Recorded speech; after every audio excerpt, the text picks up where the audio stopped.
All right, our next guest is coming up, and he is also a man associated with films. We're talking about John Goheen. Is that how I say it? Goheen. Nice name, Goheen. Good Irish name. A professor at Loyola. He teaches video journalism, an intro to video journalism, and he is a video journalist out of Colorado who recently returned from Haiti, where he shot a 21-minute documentary. Good morning to you. Good morning. Thanks for having me. Glad to have you here. So you're new to Loyola. Started here in August. This is my second semester teaching. And how do you like it? Love it. Right Love there it. by the lake. Yep, absolutely. And you're out of Colorado? Well, I still commute back and forth between no big lakes Colorado. out there. No, but I grew up on Puget Sound, so I'm so you're I got used water to in the my big blood. waters. Yep. Well, why don't you give our listeners a little bit of a hint about what a video, your notion of video journalism. It's clearly a kind of a new phenomena. As the technology advances, so do the ways we use it. Earlier with Nick Angotti, we were talking about films made not only with probably high-end cameras, but also with cell phones. We know that some wonderful or very important, I'm not sure, wonderful clips have been captured with phones, like the killing of kids in an Oakland train station. Tell us a little bit about the phenomenon of video journalism and how it's taken off. Well, that's a pretty broad question. That's why I asked it. So you can say whatever you like.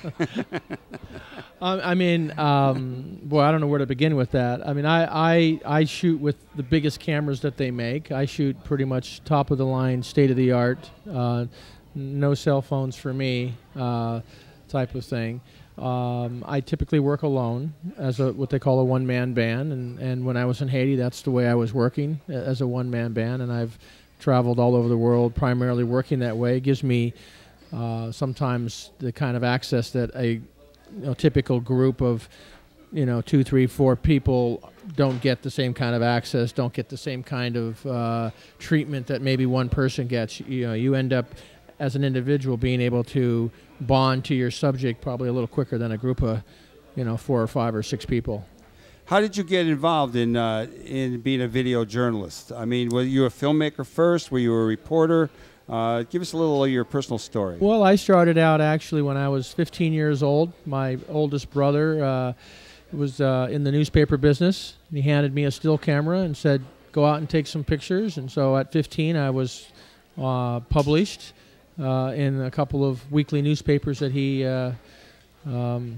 published, and that's where I got my start. And then I had an interest in cinema and ultimately wanted to be a motion picture director, but was redirected basically by a visit to Southern California. Didn't really like the people and the place, and I decided, well, I'm not sure that's the right place for me, and ultimately chose a school where I could take film courses. Happened to be in this genre called news, where you can sort of make little movies every day, and so that's how I ended up being going from motion picture to journalism. And then how did you end up being in the academic world? Well, it's something I've had an interest in for a long time. This is my first teaching job. I've been wanting to do this for some time and always sort of looked at teaching as something that maybe once I sort of got off the street, I would sort of give back and teach. However, not only do I still teach, but I'm still on the street. I still, I'm a freelance journalist, and that's why I went to Haiti.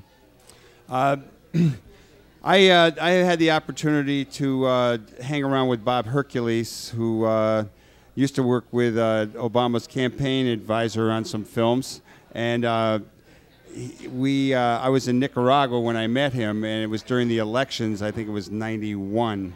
And so we got to hang around, ride around in a truck, and met some people from the Christian Science Monitor TV operation. And so all these people had video cameras, and we're dealing with the elections. It can be exciting, and it can be pretty hairy. Your film is about Haiti, and you were just happened to be down there making a film, or you went down after the earthquake. Tell us the story about the film, and tell us the name of the film. Well, I have various clients, both domestic and international clients, and this particular client is an international client, and they called me up and they said, "Hey, we'd like to have you go to Haiti and do a specific piece for a program called Witness." And Witness is typically a look at, generally speaking, a social issue oriented type of program, and it's often told in the first person context, where you find somebody who serves as the thread for a story. And so they didn't know at the time exactly what the story they wanted was. They just knew they wanted me there. They know that I'm very good at enterprising stories, and ultimately we settled on my spending a week at a Haitian orphanage on the outskirts of Port-au-Prince. And this is an orphanage where there's a woman. What's the name of the orphanage? It's called Ruska Village. Ruska Village. And any origin to that name? That's the person who I'll try to give the short version of the story, but essentially it was the donor who ultimately helped pay for the land where the orphanage sits. His last name was Ruska.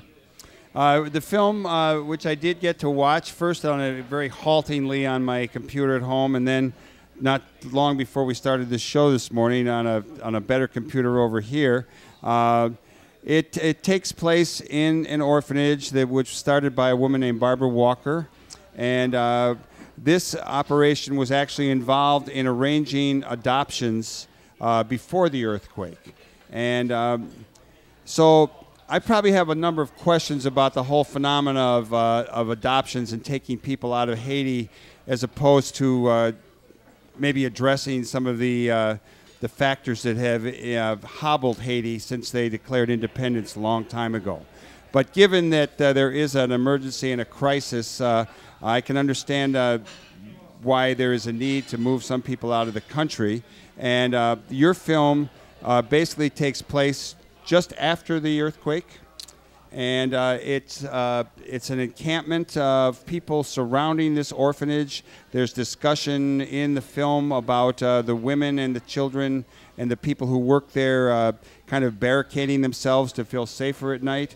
I actually talked to Jean-Baptiste, a Haitian origins, who is an alderman in Evanston last week. And I got some firsthand reporting. How about you sharing with us what's your sense of what's going on in Haiti, and in particular at the Ruska Village orphanage? Well, Ruska Village is an orphanage that's been around for, I think, in excess of 20 years, run by Barbara Walker, an American, who went there as a missionary, saw some things that she didn't really like and thought she could do better, so she started her own orphanage. One of the things about Haiti is there's literally thousands of orphanages. That's my sense these days. And some of them are better than others, and some of them are sort of for-profit ventures, so to speak. Barbara's is a shoestring operation that she relies strictly on volunteers and folks to donate to her cause. She's adopted over 800 children that have ended up primarily in the United States, but also in other countries as well. And so the whole thing with orphanages in Haiti, what makes it a little bit different is most people think of an orphan as a child that doesn't have any parents. Well, that doesn't necessarily apply in Haiti. And as the film illustrates, it's not uncommon for parents to stop by, and they did after the earthquake, to basically give up their child, because it's such an impoverished country that they can't take care of this child, and they know it. And so they basically come to an orphanage and say, "Here, take my child. Hopefully you can find a better life for them. I can't feed this child." And that's probably the heartbreaking part of this documentary, is seeing these parents who come there to give up their children.